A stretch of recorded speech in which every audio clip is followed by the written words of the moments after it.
मंगलमय मंगल करण वीतराग विज्ञान। नमो ताहि जाते भय अरहंतादिमान। करि मंगल करि हो महा ग्रंथ करन के काज। जाते मिले समाज सब पावे निज पद राज। पावे निज पद राज। इस भवतरु का मूल एक जानहु मिथ्या भाव। ताको करि निर्मूल अब करिए मोक्ष उपाव। करिए मोक्ष उपाव। मोक्ष मार्ग प्रकाशक नामक ये ग्रंथ है।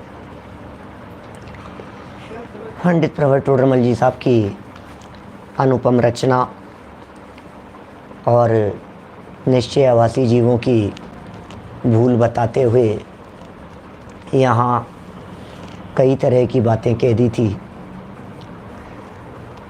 फिर व्यवहाराभासियों की चर्चा प्रारंभ की और उसे 4 भागों के अंदर बांट दिया। उनमें भी कुल अपेक्षा धर्मधारक व्यवहाराभासियों की चर्चा हुई। परीक्षा रहित आज्ञानुसारी धर्मधारक व्यवहाराभासियों की चर्चा चल रही थी। धर्म तो करते हैं लेकिन जिनवाणी की आज्ञा है, इसलिए शास्त्र में लिखा है वैसा मान लेना। बस जैसा जिनवाणी में लिखा, जैसा शास्त्र में लिखा, हम तो वैसा स्वीकार कर लेते हैं। तो टोडरमल जी ने बहुत सारी बातें कही कि भैया ऐसा नहीं चलेगा। यदि सिर्फ आज्ञा मानने से ही यदि मोक्ष मार्ग होता हो, यदि आज्ञा मानने से ही धर्म होता हो, सम्यक्त्व होता हो, तो आज्ञा तो जैन ही नहीं, अन्य मत वाले भी सभी लोग मानते हैं। सभी मान लेते हैं आज्ञा। किस किस को सम्यक दृष्टि मानोगे? 3 महत्वपूर्ण तर्क दिए थे, आपको याद भी हो गए होंगे, बार बार में चर्चा चलती है। शास्त्रों में एक आज्ञा सम्यक्त्व का है, एक आज्ञा विचय नाम का धर्म ध्यान का है और निशंकित नाम का अंग कहा है। इसलिए इन तीनों बातों को मद्देनज़र रखते हुए आपको यह विचार करना चाहिए कि हमें जैसी जिनवाणी की आज्ञा है सो मान लेना चाहिए। बहुत सारी बातें हुई, किन की परीक्षा करना, किन की नहीं करना, परीक्षा किन किन बातों की जा सकती है। तो कहा भैया देवगुरु धर्म की तो परीक्षा करना, जिनकी और बंध मोक्ष की परीक्षा करना, जीवादि तत्वों की परीक्षा करना, ये तो प्रयोजनभूत है। मोक्ष मार्ग में इतना तो इम्पोर्टेंट विषय है, इनकी तो परीक्षा होनी ही चाहिए। और जिनकी परीक्षा ना हो सके, ऐसे भी तो दुनिया भर में विषय हैं, जिनवाणी में बहुत सारे विषय, बोले उनकी परीक्षा मत करना। तो फिर माने कि नहीं माने उन सब विषयों को? तो कहा परीक्षा करने से जिनकी हो सकती थी उनकी परीक्षा करने से जब वे प्रामाणिक सिद्ध हो जावें तो उन शास्त्रों की सभी बातों को प्रामाणिक मान लेना, और वे झूठे सिद्ध हों तो उनकी सब बातों को अप्रामाणिक मानना। सो इस तरह की बातें यहाँ कही थी। बोले देवादिक के स्वरूप के संदर्भ में अन्यथा कहने से विषय कषाय का पोषण होता है। बोले साहब और दूसरे कथन क्यों झूठे कहे फिर उन्होंने? बोले इसलिए झूठे कहे कि पद्धति मिलानी थी क्या, और अपनी नई परंपरा चलानी थी। तो अकेली एक ही बात नई कहो तो फिर व्यक्ति मानता नहीं है, और तुम बहुत सारी बातें नई नई कह दो तो कहते भाई ये भी एक अलग मत होगा, ये भी एक अलग संप्रदाय होगा, ये भी एक विवक्षा है, इन लोगों की भी एक पूरी फिलॉसफी है। अकेली एक ही बात को झूठ कह दे वे विषय कषाय वाली को ही, तो फिर लोग कैसे मानेंगे? उनके साथ साथ में उनको ऐसी बातें भी चलानी पड़ेगी, भूगोल भी लिखना पड़ेगा, उनको आचरण संबंधी बातें भी लिखनी पड़ेगी, सदाचार संबंधी भी लिखनी पड़ेगी। उनको अपने ग्रंथों के अंदर जिनको अपना चलाना है उनको आत्मा वात्मा की चर्चाएँ, तत्व की बातें भी लिखनी पड़ेगी, तब तो व्यक्ति मानेगा, नहीं तो कैसे स्वीकार करेगा?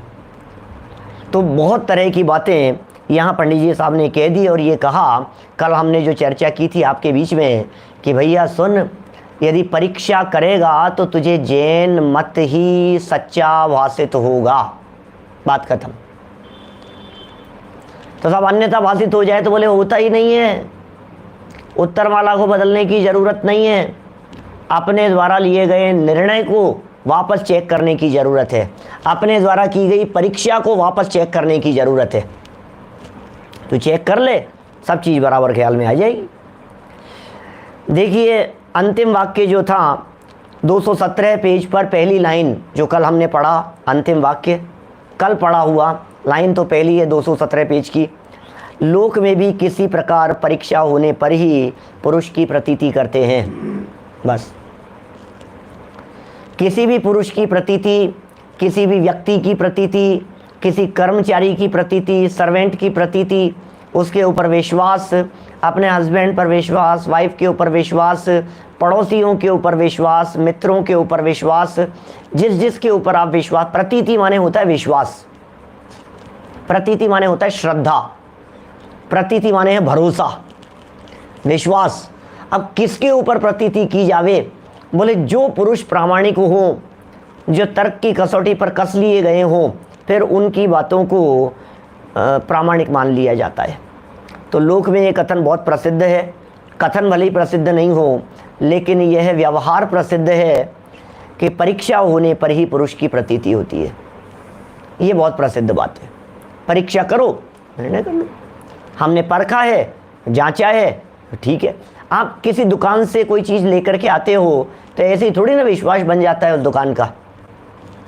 उस दुकान से बहुत सारी चीज़ें बहुत बार लेकर के आए और फिर क्या हुआ, हमें भरोसा हो गया कि नहीं ये सही देता है यार माल, इसकी रेट सही है बिल्कुल।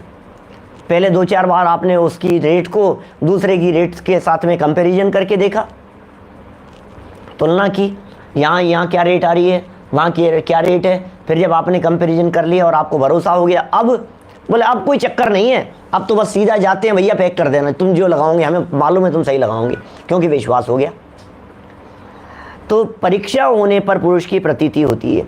इस तरह से 2 मुद्दों की चर्चा यहाँ पूरी हो चुकी थी। पहला मुद्दा कौन सा था? सम्यक्त्व संबंधी, आज्ञा सम्यक्त्व। दूसरी बात कौन सी थी? आज्ञा विचय धर्म ध्यान। ये 2 मुद्दों की चर्चा हो चुकी। अब तीसरा पॉइंट था जो 215 नंबर पेज पर दिया था, उसका समाधान यहाँ से प्रारंभ करते हैं। तथा तूने कहा, कब कहा? बोलो। अब इसको यदि किसी को आगे पीछे की संगति नहीं हो इस ग्रंथ को पढ़ते समय, तो फिर तथा तूने कहा कि तूने कब कहा? जब टोडरमल जी नई बात कहते हैं, ध्यान देना मैं शैली बतला रहा हूं पंडित जी की, जब पंडित जी नई बात कहते हैं तब तो कहेंगे तू ऐसा कहता है, तू ऐसा कहेगा, कहता है और कहेगा, ये बात तो बिल्कुल नई बात लिख रहे होंगे। और तूने ऐसा कहा, इसका मतलब टोडरमल जी पीछे लिखी गई किसी पंक्ति को वापस उठा रहे हैं, पीछे से संदर्भ जोड़ रहे हैं। तूने ऐसा कहा। अब हमें देखना पड़ेगा कब कहा इसने, शिष्य ने कहाँ कहा इस शिष्य ने? तो 215 नंबर पेज पर कहा था शिष्य ने, जब ये प्रकरण उठाया था कि साहब शंका करना तो नहीं है, निशंकित नाम का अंग का है। 215 पेज पर बीच में लाइन है, बिल्कुल बीच वाली लाइन है 215 नंबर पेज की। क्या लाइन है? वह निशंकित अंग में जिन वचन में संशय का निषेध किया है सो किस प्रकार? तूने कहा, तथा तूने कहा, वहां से जोड़ रहे हैं 215 से 217। 215 की लाइन यदि आपको पता नहीं होगी तो 217 की लाइन का संदर्भ नहीं जुड़ पाएगा। तूने कहा जिन वचन में संशय करने से सम्यक्त्व के शंका नामक दोष होता है। बात तो ऐसी जच रही है हमारे को। सो न जाने यह किस प्रकार है। क्या? सो न जाने यह किस प्रकार है, ऐसा मानकर निर्णय न करे, वहां शंका नामक दोष होता है। लो, शंका नामक दोष का अर्थ बतला दिया। न जाने किस प्रकार है यार, छोड़ो यार, कौन करेगा इसकी परीक्षा यार, कौन निर्णय करेगा, होगा जो होगा यार, अपने को क्या, इसको शंका कहते हैं। लो, होगा जो होगा, विचार नहीं कर रहा है, निर्णय नहीं कर रहा है, परीक्षा नहीं कर रहा है, ये कह रहे हैं उसमें सम्यक्त्व का दोष लगता है, वो शंका नामक दोष है। तथा यदि निर्णय करने का विचार करते ही सम्यक्त्व में दोष लगता हो, अब कोई किस गलत फहमी में हो यार, निर्णय करने का प्रयास कर रहे हैं हम ये कि ये तो शंका नामक दोष लगता है क्या है? शंका नामक दोष इसमें नहीं लगता है जितेंद्र जी साहब। शंका कब कहलाएगी? शंका तो तब कहलाएगी जब हम निर्णय करने का प्रयास ही नहीं करें। वस्तु खरीदते समय ये अच्छी है या ये अच्छी है, इसके बारे में जो निर्णय किया जा रहा है, ये अच्छी है या ये अच्छी है, ये निर्णय तो हर व्यक्ति करेगा और करना भी चाहिए कि नहीं नहीं साहब आप क्यों निर्णय कर रहे हो, आप दो जगह क्यों देख रहे हो साहब, आप तो शंका करते रहे। शंका नहीं कर रहे हैं, हम पक्का कर रहे हैं। देखो, जिस व्यक्ति के चित्त में बेईमानी होती है ना, जिस दुकानदार के चित्त में, वो व्यक्ति ये कहेगा अरे यार आप दूसरी जगह क्यों जा रहे हो, आपको भरोसा नहीं है क्या मेरे ऊपर, वो ऐसी बात कहेगा। और जिस व्यक्ति में ईमानदारी है वो कहेगा भाई साहब 4 दुकान देख करके आओ, वापस लौट करके आप यहीं आओगे क्योंकि यहीं आपको ये रेट मिल सकती है। बोलो, अब दोनों में फर्क समझ में आया? बेईमान व्यक्ति ये कह रहा है नहीं नहीं कहीं मत जाना, कहीं मत जाना, यही सच्चा है, तुम दूसरी जगह जाओ ही मत। और जो ईमानदार है, जिन मत क्या कहता है, मानतुंगाचार्य क्या कहते हैं वक्तामर स्तोत्र में, दृष्ट्वा भवंत मनि में, नहीं क्या कहते हैं, ओ दृष्ट्वा भवंत नहीं, वो जो चर्चा उन्होंने की है मानतुंगाचार्य देव ने, जिसमें उन्होंने ये लिखा है मन्येवरम हरिहरादय एव दृष्ट्वा दृष्टेषु येषु हृदयम त्वयि तोषमेति। ये क्या कह रहे हो भाई साहब, बोलो? मन्येवरम हरिहरादय एव, क्या बात कर रहे हो यार मानतुंगाचार्य देव, मैं बहुत अच्छा मानता हूं कि मैंने हरि को देख लिया, हर को देख लिया, महादेव जी को देख लिया, शंकर जी को देख लिया है, सारे जगत के देवी देवताओं को देख लिया। जगत के देव सब देखे, कोई रागी कोई द्वेषी, किसी के हाथ आयुध है, किसी को नार भाती है। क्या सोचो जरा, मतलब मानतुंगाचार्य देव भी कितनी गजब की बात कह रहे हैं। मानतुंगाचार्य तो बहुत पहले हुए हैं वक्तामर स्तोत्र लिखते समय, टोडरमल जी तो बहुत बाद में हुए हैं उनके।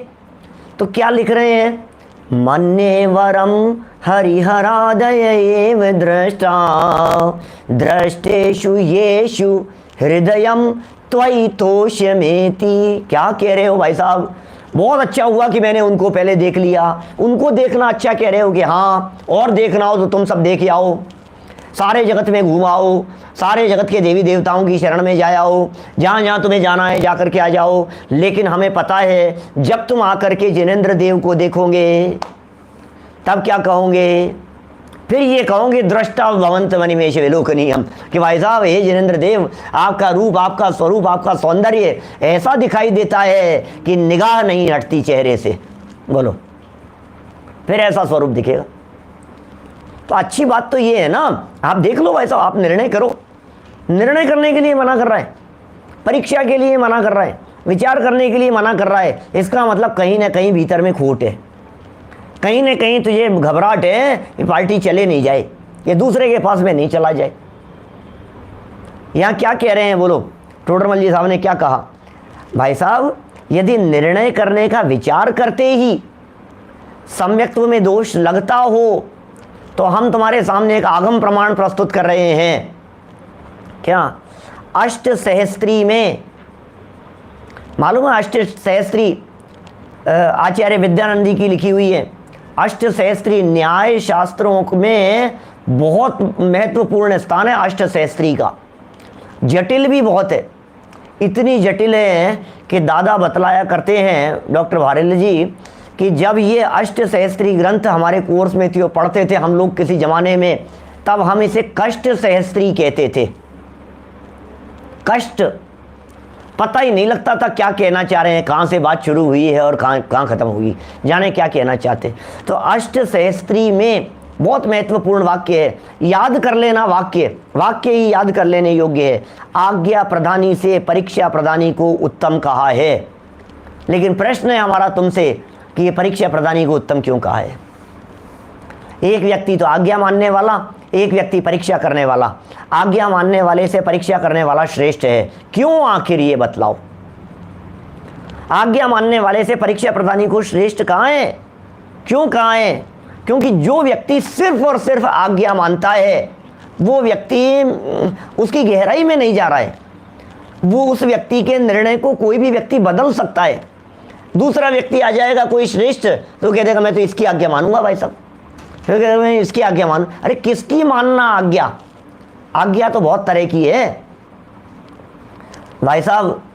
रटने वालों से समझने वाले श्रेष्ठ कहलाते हैं, जगत में यह प्रसिद्ध है। परीक्षा दे रहा है व्यक्ति, बोलो रटना कि समझना, तैयारी कर रहा है। किसी विषय को रटना है कि समझना है? कौन श्रेष्ठ है दोनों में से? रटने वाला व्यक्ति तो पता है कि क्या कहाँ गड़बड़ी कर सकता है। रटने वाले व्यक्तियों के संदर्भ में मैं ये कहूँगा कि ये 217 पेज का अंतिम पैराग्राफ जब नीचे पढ़ेंगे, अभी अपन पहुँच जाएंगे वहाँ तक, कोशिश करेंगे। रटने वाले व्यक्ति के साथ में ये गड़बड़ी हो जाएगी कि कदाचित प्रश्न को थोड़ा सा घुमा दिया, शब्द आगे पीछे करके उल्टा कर दिया, तो ये तो चक्कर खा जाएगा और उल्टा कर आएगा, क्योंकि इसने रटा था।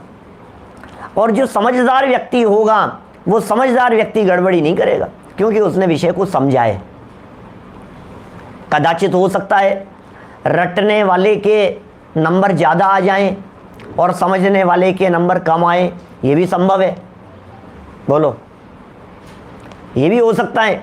जिसने समझ करके किया ना उसके नंबर कम, और जिसने रट करके किया उसके नंबर ज़्यादा, ये पॉसिबल है। क्यों? क्योंकि उसने बिल्कुल हूबहू लैंग्वेज लिखी है, उसकी कीमत है भाई साहब। शब्द ऐसे कि ऐसे बिल्कुल, उसके नंबर ज़्यादा आ सकते हैं। लेकिन जीवन की परीक्षा में वो रटने वाला व्यक्ति फेल हो जाएगा। समझ चाहिए, भाव भाषण चाहिए। जिंदगी में क्या करोगे आप? रट करके लिख तो दिया, जब प्रैक्टिकल अनुभव की बात आएगी, जब प्रैक्टिकल परिस्थिति बनेगी, तब क्या करेगा वो रटने वाला व्यक्ति? इसलिए परीक्षा करके एक बार निर्णय कर लो। इसे मैं कभी कभी कहता हूँ ऐसा, बच्चों को कभी ये मत सिखाओ रात्रि भोजन मत करो। क्या बात कर रहे हो साहब? तो फिर क्या सिखाओ कि क्यों नहीं करो, ये सिखाओ। बात समझ में आ रही है? ये मत करो, चोरी मत करो, ये कहने से काम नहीं चलेगा। चोरी क्यों नहीं करो, ये सिखाओ।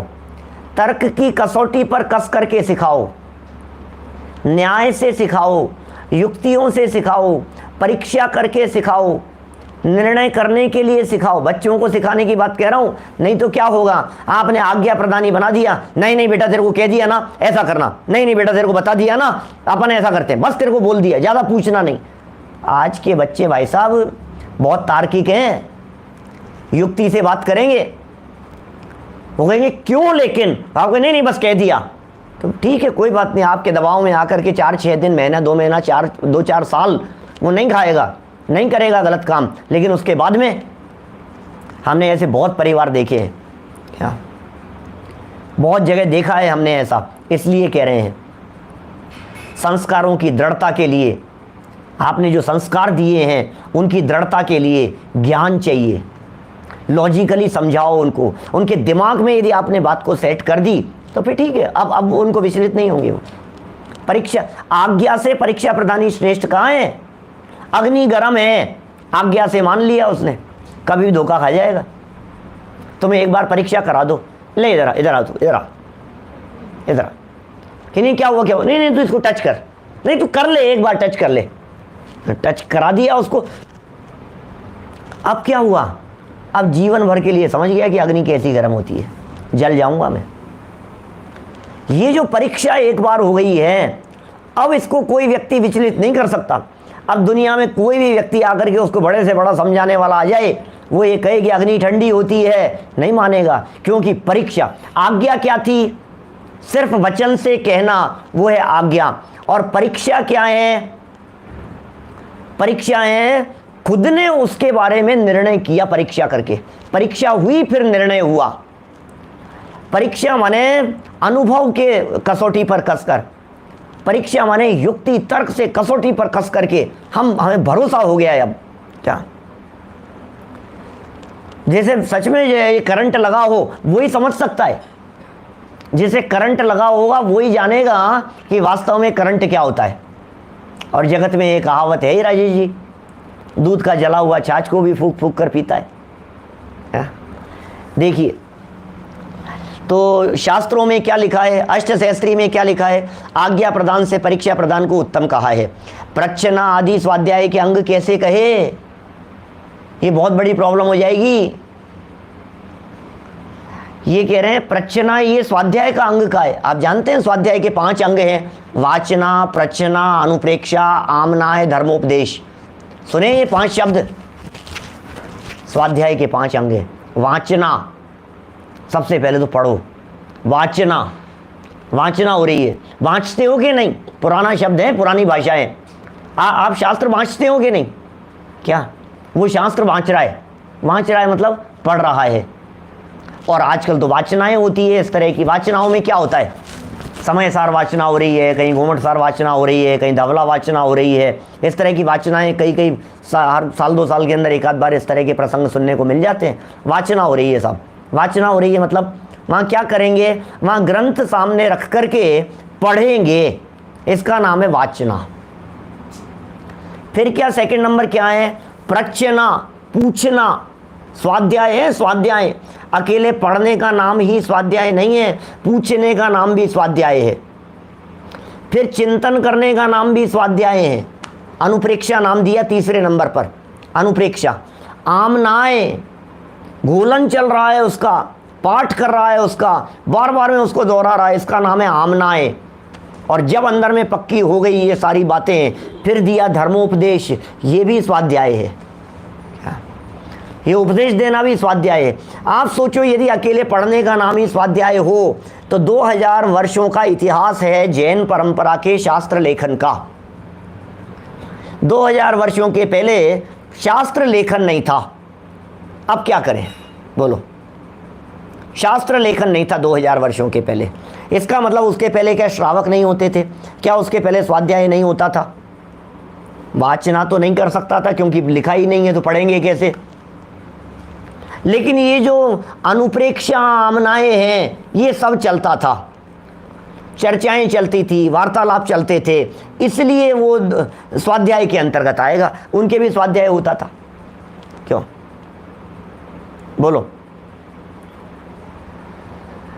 बहुत दुनिया भर में बातें चल रही है, लेकिन ये जो धर्मोपदेश है ना वैभव भाई, ये धर्मोपदेश तब संभव है जब पहले पढ़ो, नहीं समझ में आए तो पूछो, पढ़ा नहीं समझ में आया तो पूछा, और पूछने पर जो बतलाया गया उसके बारे में करो चिंतन कि ये जो बात कही गई है ये बराबर है या नहीं है।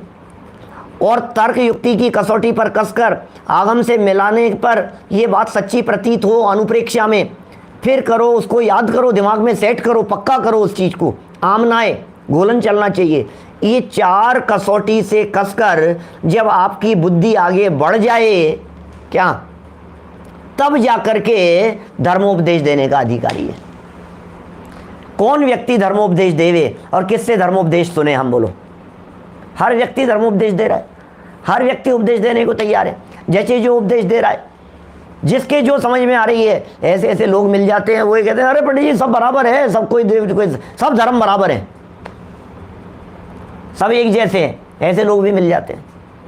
भैया तुमने शास्त्र पढ़ नहीं? शास्त्र तो नहीं पढ़े, लेकिन मैं बता रहा हूँ धर्म क्या होता है। अरे यार क्या बात कर रहे हैं?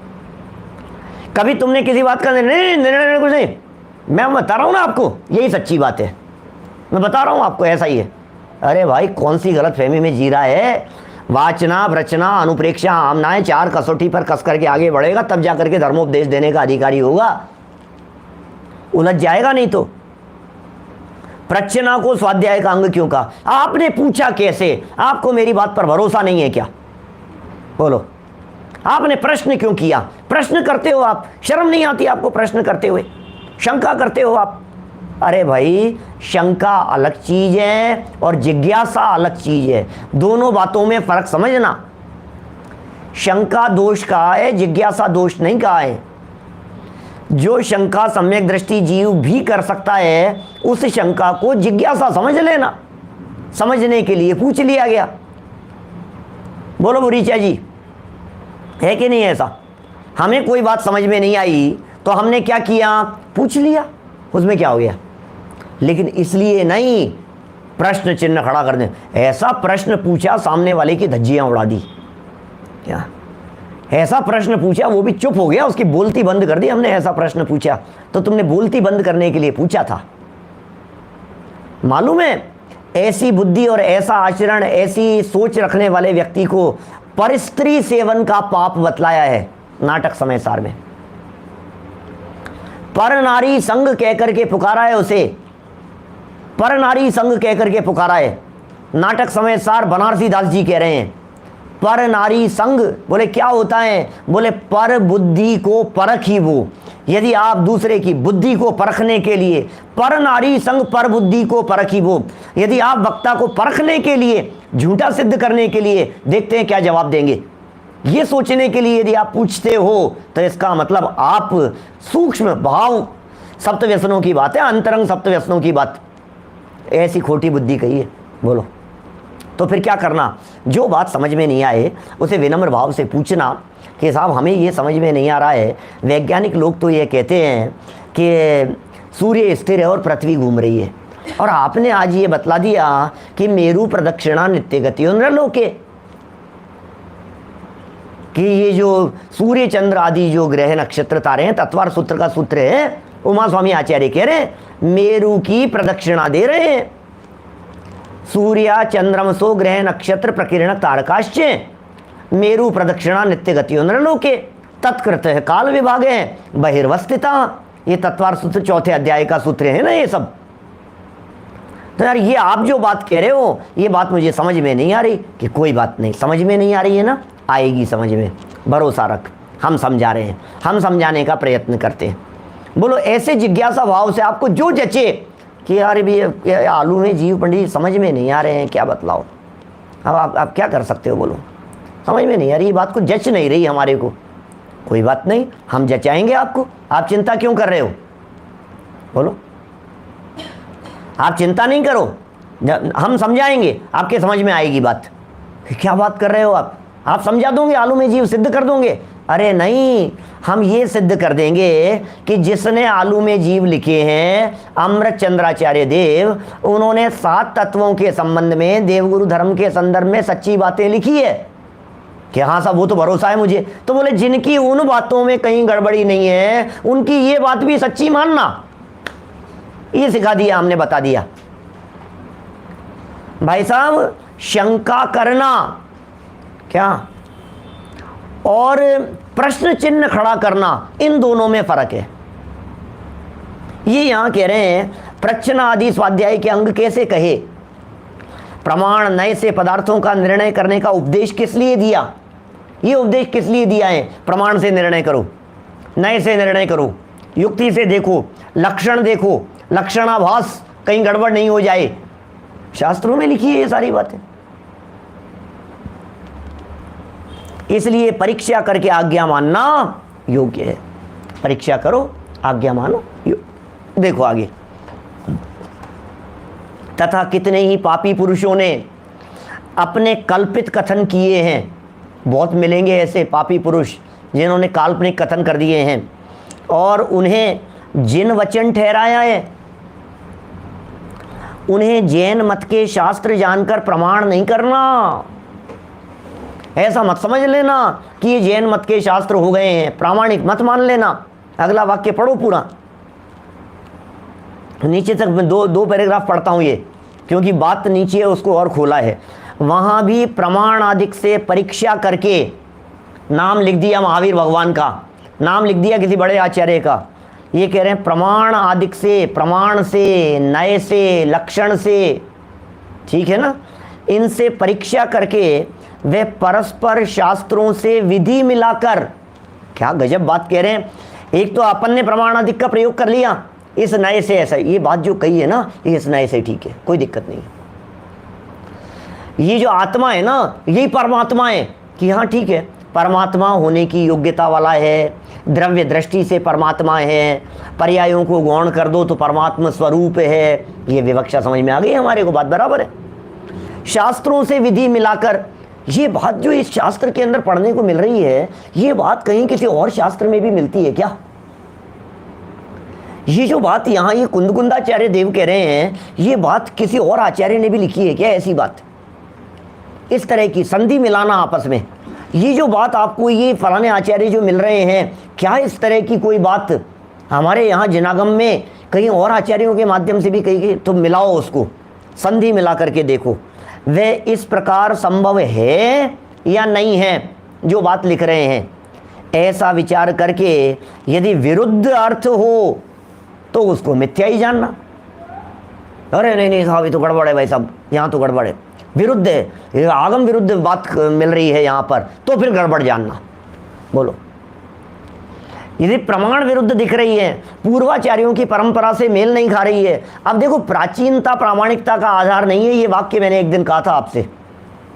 ये नहीं साहब 300 साल पहले की लिखी हुई है, नहीं नहीं साहब 700 वर्ष पहले की लिखी हुई है। अरे असली प्राचीनता तो अनादिकालीन है, उस परंपरा से मिलाओ। 200-300 वर्ष में क्या है? आज यदि डॉक्टर संजीव गोदा कुछ भी लिख करके चले जाएंगे यहाँ पर, तो क्या वो प्रामाणिक हो जाएगा? यदि परंपरा से नहीं मिल रहा है तो, परंपरा से मिल रहा है तो प्रामाणिक है क्या? आज जो भी हो रहा है पूरे दुनिया भर में, बड़ा खेद होता है देख देख करके, चारों तरफ वातावरण को देख करके, परिस्थितियों को देख करके, दुनिया में देख करके, कौन व्यक्ति क्या क्या चला रहा है, धर्म के नाम पर क्या क्या पद्धतियां चल रही है। जितनी नई नई पद्धतियां आज चल रही है, इतनी नई नई पद्धतियां शायद 100-200-500 साल पहले कभी नहीं चली। जिस तरह की धर्म के नाम पर गलत पद्धतियां चल रही है, कालांतर में क्या होगा? ये स्वरूप बन जाएगा। कालांतर में 100-200-500 साल बाद में क्या कहेंगे लोग? अरे साहब 500 साल से चल रहा है साहब, हमारे बड़े लोग, हमारे पूर्वज, वो कोई बेवकूफ थे क्या? वो क्यों कर रहे थे? उदाहरण के तौर पर, जैसी मैंने कल परसों आपसे एक आध दिन बात कही थी, डांडिया करने की बात। अब बोलो आप, धर्म के नाम पर डांडिया चल रहा है। अब ये नाच गान में कौन से एंगल से हमारी जैन परंपरा में धर्म का है? लेकिन क्या होगा, 10-20 साल से चल रही है, हमारे देखते देखते ही हमारी जो युवा साथी हैं, पता नहीं कौन कब तक रहेगा जिंदा, पता नहीं, लेकिन अपने देखते देखते ही वो 70 साल पुरानी परंपरा हो जाएगी। बोलो, हमारे बच्चे पोतों तक चले जाओगे, उनके 70 साल की उम्र तक बोले साहब 100 साल पुरानी, 125 साल पुरानी, पर साहब लंबे समय से चल रही है साहब, यही चल रही है। अब यही परंपरा चलती रहेगी। अब क्या कहो उनको, क्या करें? देखो क्या कह रहे हैं, जैसे बात कह रहे हैं, बहुत सुंदर बात है। क्या बातें लिखते हैं पंडित जी, एक एक बात। जैसे किसी ठग ने स्वयं पत्र लिखकर उसमें लिखने वाले का नाम किसी साहूकार का रखा। बोलो, पत्र तो किसी ठग ने लिख दिया और नाम क्या रखा? साहूकार का। मैंने प्रसंग बतलाया था ना 10 लक्षण के बीच में, इसी लाइन को पढ़ करके शायद चर्चा की थी अपनी। वो मेरे नाम से फेसबुक अकाउंट बना लिया किसी ने और पैसे मांगने लगा किसी और से, लोगों से रिक्वेस्ट भेजने लगा। अभी बहुत चल रहे हैं इस तरह के केस, औरों के भी। वो मेरी घटना घटी, उसके बाद में तो कई लोगों के केस आ गए इस तरह के सामने। हमारे अंकित शास्त्री हैं लूणदा वाले, उनके भी साथ ऐसा हो गया। और भी बहुत सारे लोग हैं, कई परिचित लोग। ये क्या हो रहा है? ये नाम किसी बड़े व्यक्ति का रख लो और काम कुछ भी करो है? अभी क्या होगा, बड़े सेठ जी के नाम से, पैसे वाले व्यक्तियों के नाम से कोई ठग लोग इस तरह का काम करते हैं। प्रिंसिपल के नाम से, कॉलेज के प्रिंसिपल थे, उनके नाम से एक चिट्ठी लिख दी किसी के यहाँ। बोलो, अब उसके तो हाथ पांव धूलने लग गए। बोलो, ठग था वो, बेईमान था। मैं करवा सकता हूँ तेरी सेटिंग, एक काम करना, मैं करवा सकता हूँ, मेरी जान पहचान है उनसे। अब ठग था, बेईमान व्यक्ति। बोलो,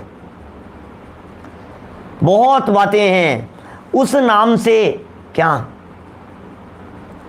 उस नाम के भ्रम से धन को ठगाए तो दरिद्री होगा। नाम के भ्रम से ठगा दिया, उसी प्रकार पापी लोगों ने स्वयं ग्रंथ बनाकर वहाँ कर्ता का नाम जिन रख दिया, जैसे बताया उन्हें महावीर वाणी रख दिया कर्ता का नाम, फिर गणधर रख दिया। अरे भाई गणधरों ने ऐसा कहा है, गणधरों ने ऐसा पूछा है, गणधरों ने ऐसा बतलाया है, साफ लिखा है साहब, मैं आपको बतला सकता हूँ गणधर का लिखा हुआ है। अच्छा गणधर का लिखा हुआ है, गणधर का लिखा हुआ है, क्या बात कर रहे हो। आचार्यों का नाम रख दिया, उस नाम के भ्रम से झूठा श्रद्धान करे तो मिथ्या दृष्टि ही होगा।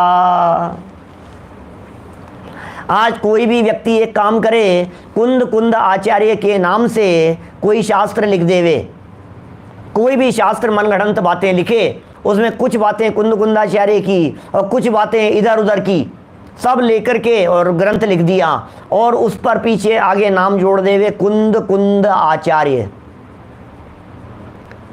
और फिर उसे दबा करके रख देवे। ये सब लिख करके टाइप वाइप मत कराना, बिना टाइप किया हुआ पुराने पेपर के ऊपर लिख करके, और फिर उसे क्या कर रहे हैं, उसकी 10-5 प्रतियां बना करके शास्त्र भंडारों में, पुराने शास्त्र भंडारों में कपड़े से लपेट करके ले जा करके रख दो। 100-200-400 साल बाद में जब वो निकलेगा, हो कुंद कुंदाचार्य देव ने लिखा है, हो कुंद कुंदाचार्य देव ने लिखा है, ये हो जाए। ऐसे ऐसे बहुत काम हुए हैं, गड़बड़ मिलावट बहुत हुई है। देखिए क्या कह रहे हैं, तथा वह कहता है, आगे बढ़ रहे हैं अपन। यहाँ तो शिक्षा आपने को दे दी गई कि भ्रम से यदि तू श्रद्धान करेगा तो मिथ्या दृष्टि होगा, झूठा श्रद्धान तुझे हो जाएगा, गलत फहमी नहीं होने पाए, इसलिए सावधान रहे भैया, सतर्क रहे।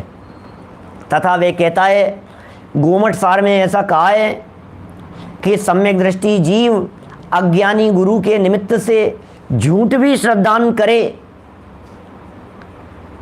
सम्यक दृष्टि ज्ञानी जीव है, अज्ञानी गुरु का निमित्त है, झूठा श्रद्धान भी करे तो आज्ञा मानने से सम्यक दृष्टि ही है।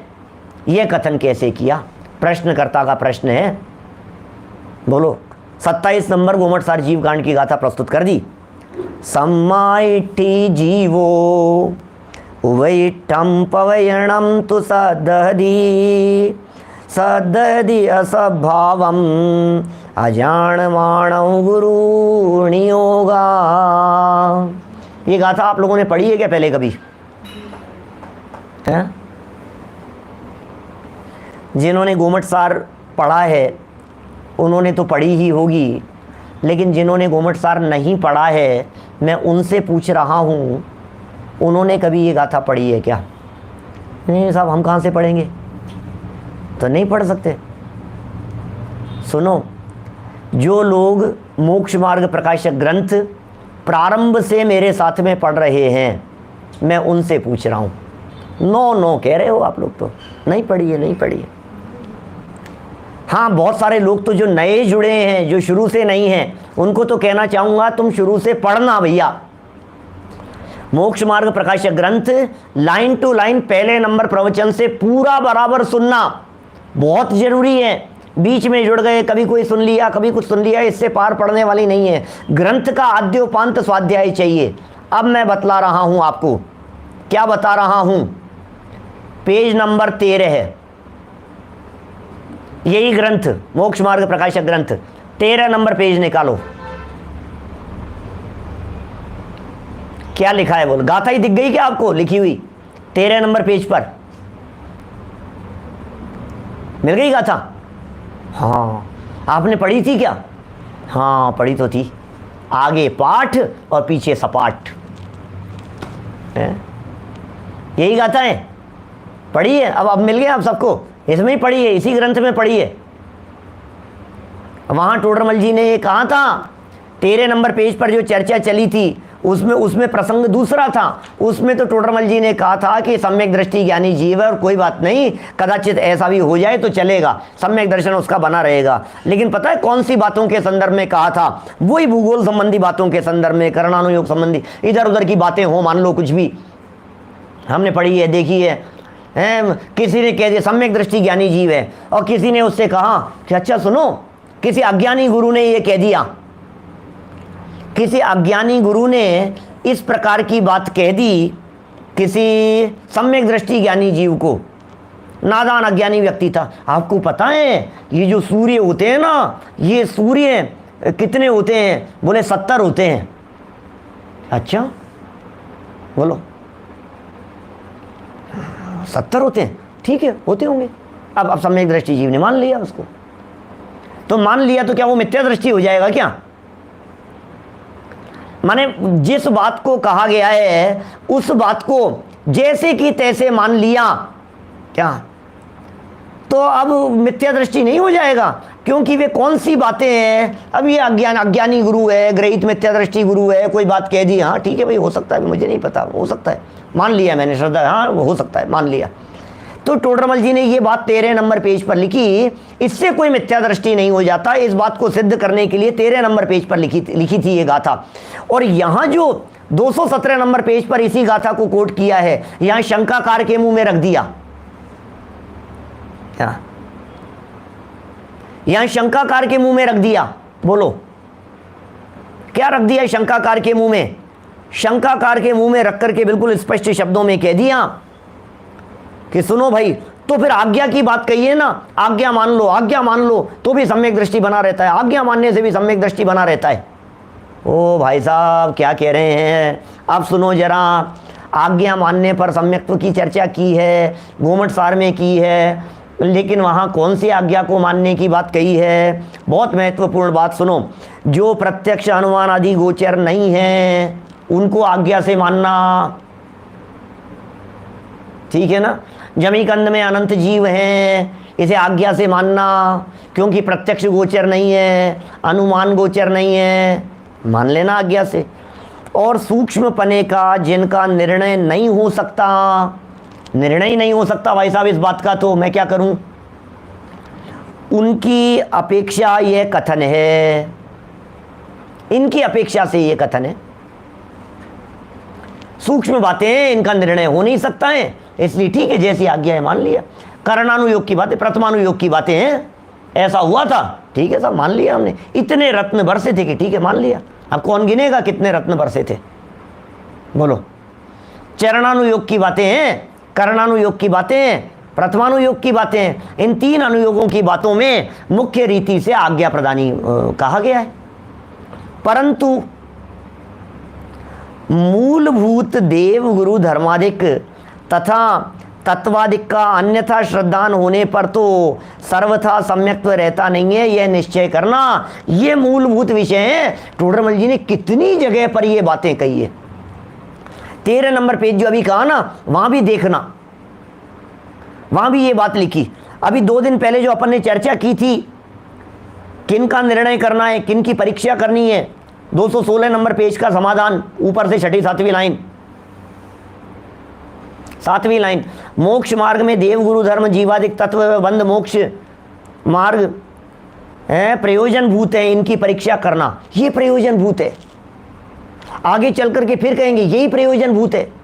192 नंबर पेज का बतलाया देवगुरु धर्म तो यही प्रयोजन भूत है, इनमें अन्यथा होने से सर्वधर्म बिगड़ जाता है, इनकी परीक्षा करना। यहां फिर कह रहे हैं 217 नंबर पेज पर, देखो, मूलभूत देवगुरु धर्मादिक तथा तत्वादिक इनका अन्यथा श्रद्धान होने पर तो सर्वथा सम्यक्त्व रहता नहीं ही है, सम्यक्त्व नहीं रहता है, इनमें गड़बड़ हो जाएगी तो यह निश्चय करना। इसलिए बिना परीक्षा किए केवल आज्ञा ही द्वारा तो जैनी है, जो जैनी है उन्हें भी मिथ्या दृष्टि जानना।